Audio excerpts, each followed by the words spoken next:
Greetings, it's Tony from Old River Hardgoods again. Today's video is about an early morning trip to a winter flea market. Two reasons for doing this video, the first of which is that some folks seem to think that these tools magically just appear at my shop. But nothing could be farther from the truth. I spend a lot of time and money just out buying these tools, and I do it pretty much every week of the year, weather depending. Second reason, of course, is to show you some of the different types of tools that I do pick up, which go far beyond some of the ones I've already talked about in my videos. So sit back and enjoy. Well, it's 4:45 in the morning, about 30 degrees out, and I'm sitting here in my driveway just letting the beast warm up a little bit before I take off on my flea market hunt. So time to hit the road and get some coffee first and be on my way. Video of the outside of the building. As you can see, it's covered, but it's definitely not heated. I always say covered loosely because when the dew melts on that roof, it does leak.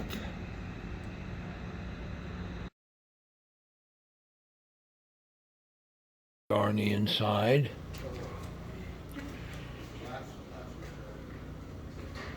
As you can see, there's lots and lots of stuff to see.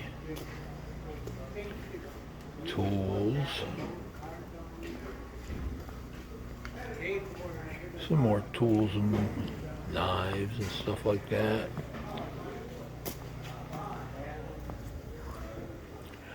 I guess that these are some kind of tools.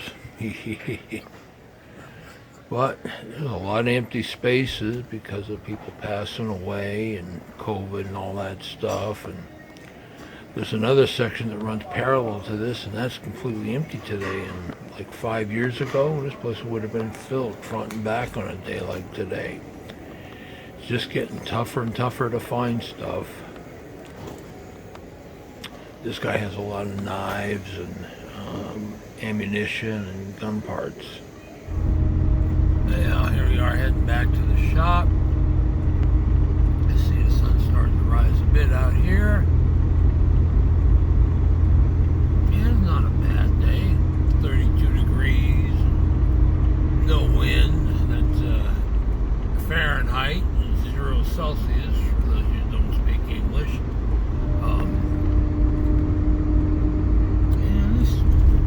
Usually isn't too bad of a ride, unless it's icy or snowy. We're heading into that season, so. And of course, something you always got to be watchful for. This road and every road I travel, of course, is good old Pennsylvania white-tailed deer. I didn't see any moving around this morning. There was one fresh roadkill back a few miles. Also out on this stretch of road, you occasionally see black bear wandering around. I've seen more than a few actually, but it just makes the drive a little more interesting. Right, so what did I find today? Actually, today was a fairly decent day of picking, so let's take a look at them one at a time. One of the better pieces is a Samuel Johnson patent wrench head sold by the P. Low and Trout Company of Newark, New Jersey. It was patented in 1901. It's missing the end handle, but a lot of them are. Sometimes you find handles, sometimes you find heads. Next, kind of neat but well used little blacksmith hot cut chisel.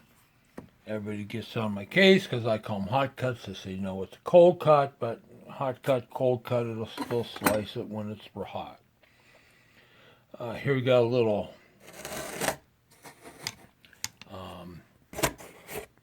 gasket cutter for a brace. It's missing one of the points. This might be one of the patented ones. I won't be able to say for sure until I get a little bit of the crud off of it. Claw hammer head, older one. Again, not sure the maker. This is different. Kind of a big orphan iron trammel point. That's something you definitely don't see every day. This is a Winstead Toolworks 1/4 inch sash mortising chisel. Winstead, of course, was a parent of the last incarnation of T.H. Witherby. Don't know who made this ratcheting screwdriver yet. Well, I guess we'll find out when we get the crud off of it also. But it works. That's kind of neat. Stanley 750 chisel handle. A little crud on it, but still got most of the finish.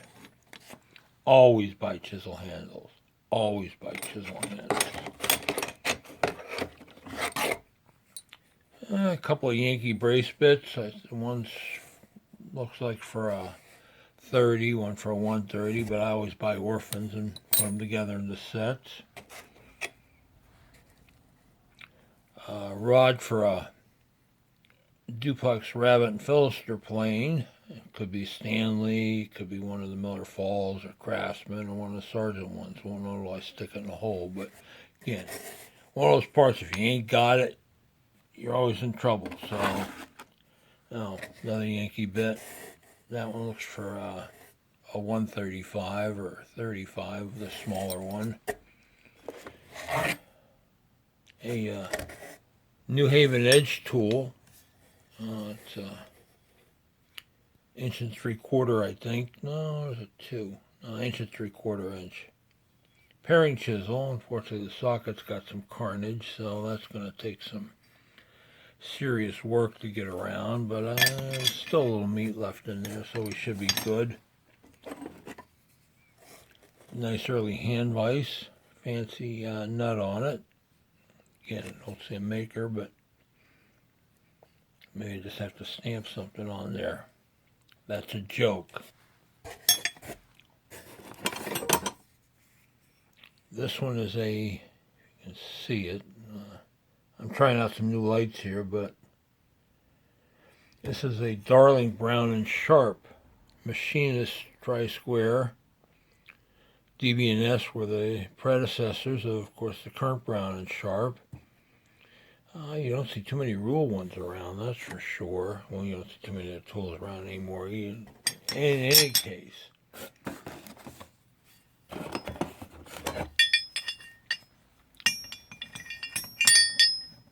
pair of hand-forged gouges. Blacksmith made, of course, but yeah, not too bad. They'll clean up nice.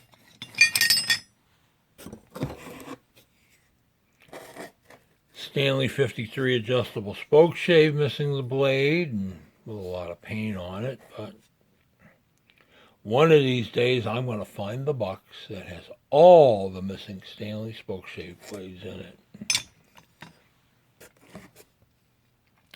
One of the better finds today is a Stanley 66 beater. This one also doesn't have a blade, but it does have the fence. I'm not sure if that's the right screw for the fence, but at least it has the fence, which in a lot of times is missing with these guys.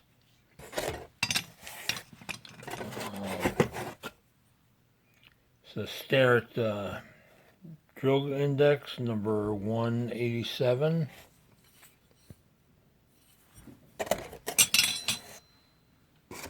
This one's kind of unusual and it's real heavy. It's a France Perlette, some kind of gauge, but they're like for half rounds. Not sure. It's maybe for drawing wire through or whatever to make it in a half round for jeweler work. I don't know. I guess we'll see. And last, cute little pair of blacksmith tongs. I mean, These guys are kind of neat. So, like I said, for winter's day of picking, this pile sure ain't bad, and I'll get back to a few of them after I have some of them cleaned up. Here we are about 3 hours later, and I've done some cleaning on a few of the pieces here. The beater is a World War II vintage. You can tell that because of the black Japanning, which the earlier ones had, but this one doesn't have the patent dates on it. Also has the machining marks on the sole, which is pretty common on tools that were made between 1942 and 1945.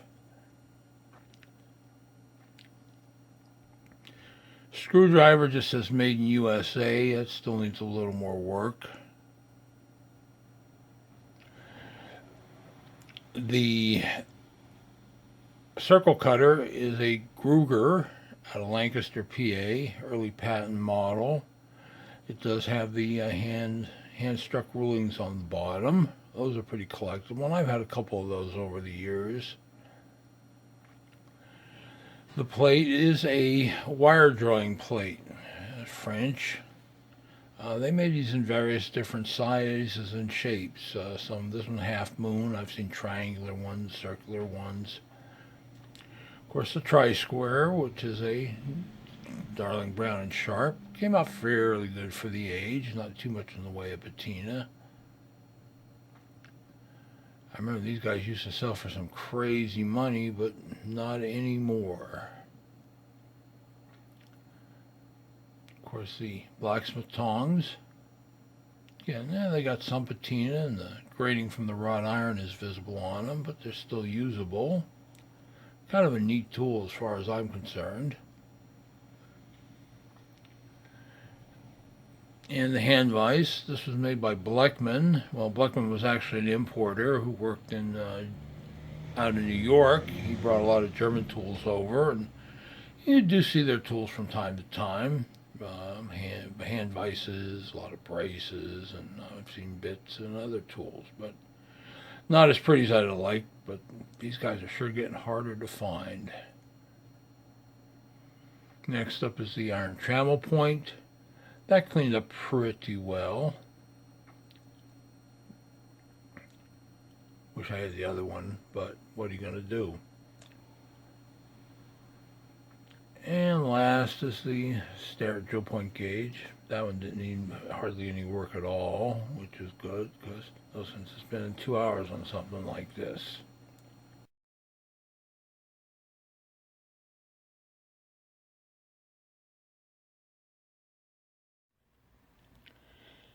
And I got around to cleaning these items up, the two hand forged gouges. They actually came out pretty good. Striking ends have a little carnage that I ran a file over, but other than that, there wasn't too much on those that needed work. Claw hammer head, now I had to do some sanding on this one to get it, get the rust down to a reasonable level. It's got a little character, but it's definitely forged. It's not one of the old cast ones. Not sure the maker of it, but still technically usable and nice looking tool if you ask me. And that's all for today, folks. I hope you enjoyed our little adventure here, and if you like what you're seeing, hit the subscribe button so you'll be notified when new videos come out. Bye.